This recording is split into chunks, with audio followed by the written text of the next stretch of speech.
Jamaah kaum muslimin rahimakumullah.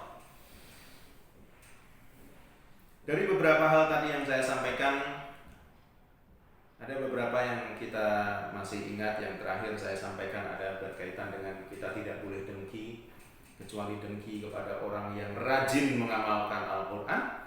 Dan satu lagi, kita boleh dengki atau iri atau kepada orang yang menginfakkan hartanya. Lantas, apa maksud dengki tersebut? Maksud dengki tersebut adalah kita juga melakukannya. Aku ngiri sama dia. Masa dia sendiri yang bisa mengamalkan Al-Quran, aku juga bisa. Maka lakukanlah itu, jamaah sekalian. Masa hanya orang itu yang bisa bersedekah? Masa hanya orang itu yang bisa berinfak saja? Aku juga bisa. Maka buktikanlah. Ini adalah yang dimaksud oleh Rasulullah SAW sebagai dengki, iri. Kita boleh iri untuk selanjutnya kita lakukan. Agar kita tidak iri lagi, kita lakukan hal-hal yang baik tadi. Di antaranya dua hal tadi. Kaum muslimin rahimakumullah, yang berikutnya adalah pada kesempatan ini saya ingin menyinggung sedikit tentang Al-Quranul Karim yang telah diturunkan oleh Allah Subhanahu wa taala kepada Nabi Muhammad sallallahu alaihi wasallam. Untuk siapa kitab ini? Tentunya kitab Al-Quran ini untuk seluruh umat manusia. Ingat, untuk seluruh umat manusia, pegangan hidup untuk seluruh umat manusia. Kapan waktunya? Waktunya adalah sejak dia lahir sampai meninggal dunia. Maka hendaklah dia melaksanakan apa-apa yang diperintahkan oleh Allah Subhanahu wa taala melalui Al-Quran dan apa-apa yang dilarang oleh Allah Subhanahu wa taala melalui Al-Quran. Dan ini adalah pedoman kita satu-satunya, jemaah kaum muslimin rahimakumullah.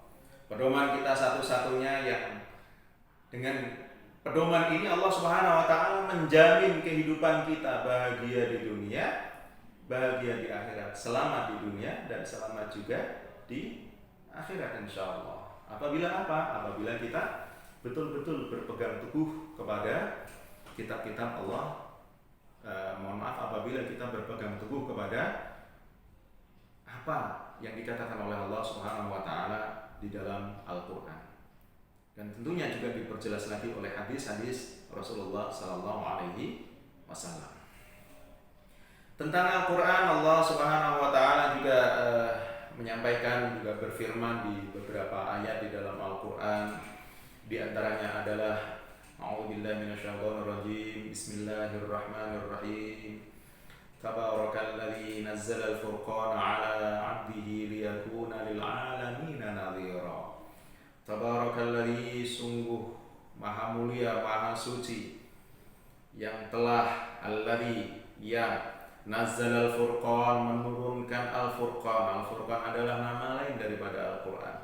'Ala 'abdihi, kepada hambanya, liyakuna, agar menjadi lil alamina nadhira, agar menjadi peringatan bagi seluruh alam. Ini adalah seperti yang sudah saya katakan tadi, bahwa Al-Quran berlaku untuk seluruh umat manusia. Ini adalah pedoman hidup seluruh umat manusia.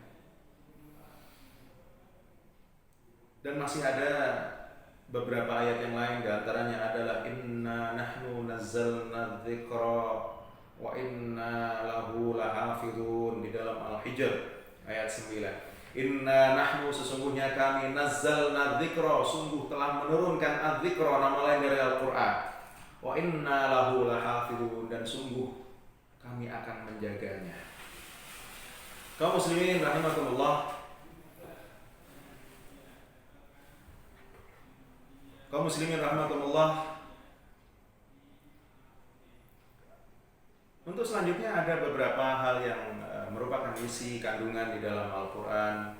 Di antaranya adalah Allah Subhanahu wa taala menyampaikan di dalam Al-Quran ini ilmu-ilmu alam, ilmu-ilmu sains. Kita tahu bagaimana penciptaan. Sudah dikatakan oleh Allah Subhanahu wa taala bagaimana bagaimana Allah Subhanahu wa taala menurunkan hujan.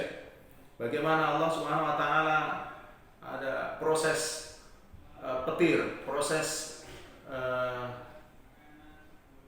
badai. Dikatakan juga oleh Allah Subhanahu wa taala di dalam Al-Qur'an ada. Ini ilmu-ilmu sains. Sampai kemudian Allah Subhanahu wa taala bagaimana menyebutkan juga di dalam Al-Qur'an bagaimana seorang bayi ini berproses di dalam rahim ibunya, melakukan proses di dalam rahim ibunya. Di antara yang lain adalah, di antara kandungan yang lain adalah ilmu-ilmu hukum, ilmu syariat, hukum-hukum Islam, hukum-hukum yang ditentukan oleh Allah Subhanahu wa taala. Bagaimana tentang pembagian warisan, bagaimana hukum mencuri, bagaimana hukum berpuasa, bagaimana kita harus berbuat kepada orang tua, bagaimana kita harus berlaku kepada orang yatim, kepada orang fakir, kepada du'afa, dijelaskan oleh Allah Subhanahu wa taala di dalam Al-Qur'an. Untuk selanjutnya adalah ilmu-ilmu sejarah, ulum at-tarikhiyah, sejarah. Di pertemuan yang lalu sudah saya sampaikan sejarahnya Nabi Musa dengan Raja Fir'aun. Bagaimana Nabi Nuh alaihissalam bisa selamat dari banjir bandangnya Allah Subhanahu wa taala. Dikatakan oleh Allah Subhanahu wa taala di dalam Al-Qur'an. Bagaimana perlawanan Nabi Ibrahim alaihissalam kepada Raja Namrud dan bala tentaranya. Sejarah. Dikatakan juga oleh Allah Subhanahu wa taala di dalam Al-Qur'an. Disampaikan. Untuk apa? Fa'tabiru ya ulil albab, agar kita bisa mengambil ibrah, bisa mengambil pengalaman dari orang-orang sebelum kita. Dikatakan oleh Allah Subhanahu wa taala di dalam Al-Qur'an tentang ilmu-ilmu sia-sia, tentang ilmu-ilmu politik. Jelas dikatakan oleh Allah Subhanahu wa taala di dalam Al-Qur'an.